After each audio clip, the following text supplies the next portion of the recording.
Ստացվում եմ, որ նրան հարց եւ նրանց փոքրիկ խմբակի անդամներին պիտի մեր երկրում ուղի միայն քննչական կոմիտեի հատուկ կարևորագույն գործերով քննիչը։ Բայց քանի որ մեր ձևաչափը նախատեսում է, որ մենք էլ կարանք հարցեր տանք, ես մի հարց կտամ։ Պարոն Սիմոնյան,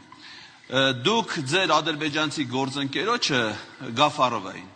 հրավիրել եք Հայաստան, հավանաբար դա կլիներ 300,000-ից առաջի ադրբեջանցի, որ պիտի գա, չնայած արդեն մի խումբ էլ եկե, եւ ասել եք, որ ձեզ դեռ ոչ մի անգամ չի հրավիրել Ադրբեջան, բայց դուք բաց հաստատում եք դրան, որ եթե նա որևէ անգամ չեմ վերջացել, մի րոպե,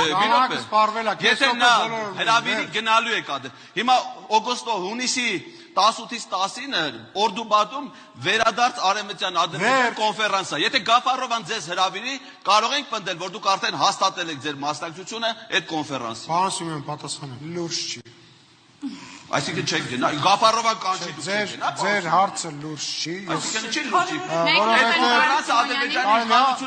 Պարոն Ղազարյան, պետք է պատասխանի, դուք լսեք, հետո ընդհանուր պատասխանեց արդեն։ Չէ, չեմ պատասխանել։ Ձեր հարցը լուրջ չի, բայց հարգելով ֆորմատը ես կշարունակեմ պատասխանել ձեր հարցին։ Ինձ եւ իմ գործընկերոջ մեր իրար հրավերելու պաշտոնական այցերի եւ այդ խոսակցությունները մշտապես եղել են եւ ես վերահաստատում եմ, որ հրավերի պարագայում ես հարմար առիթի պարագայում կացել եմ եւ կհրավիրեմ մեր հարևան երկրի բոլոր մեր հարևան երկրների ներկայացուցիչներին Հայաստանի Հանրապետություն այցելելու կարող եմ գաղտնիք բացել վերջերս մի համաժողով էր անցնում Ադրբեջանում եւ իմ գործընկերը ինձ հրավեր է ուղղել բայց ցավոք սրտի քարոզարշավի պատճառով ես մերժել եմ այդ համաժողովին մասնակցելու այո ցավոք սրտի որտեվ մենք այո ցավոք սրտի որովհետեւ խաղաղությունը այն բանն է որտեղ թույլ տվեք ավարտեմ այն բանն է որտեղ քաղաքական գործիչները պետք է վերցնեն իրանց վրա պատասխանատվություն եւ մեր երկու ժողովուրդներին իրար որպես հարևան իրանց երկրներում ապրելու համար առաջին քայլերը մի ժամ կա կարակ գնաք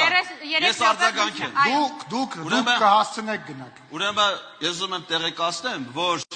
Պարոն Սիմոնյանը հրավիրում է մի երկրի խորհրդարանի ղեկավարի Հայաստան, որը դեռևս Հայաստանի հետ ոչ միայն դիվանագիտական հարաբերություններ չունի, այլ որպես պետություն դեռևս չի ճանաչել։ Եվ Հայաստանի խորհրդարանում չկա Հայաստան-Ադրբեջան բարեկամության խումբ, իսկ Հայաստանի ազգային անվտանգության ռազմավարությունը, որը ստորագրել է Արլեն Սիմոնյանի քաղաքական ղեկավարը 2020 թվականի հուլիսին, Ադրբեջանը մինչ օրս ճանաչված է որպես Հայաստանի համար անվտանգային սպառնալիք ներկայացնող պետություն։ Արլեն Սիմոնյանը 2021 թվականին ստորագրել Հայաստանի Հանրապետության եւ Արցախի Հանրապետության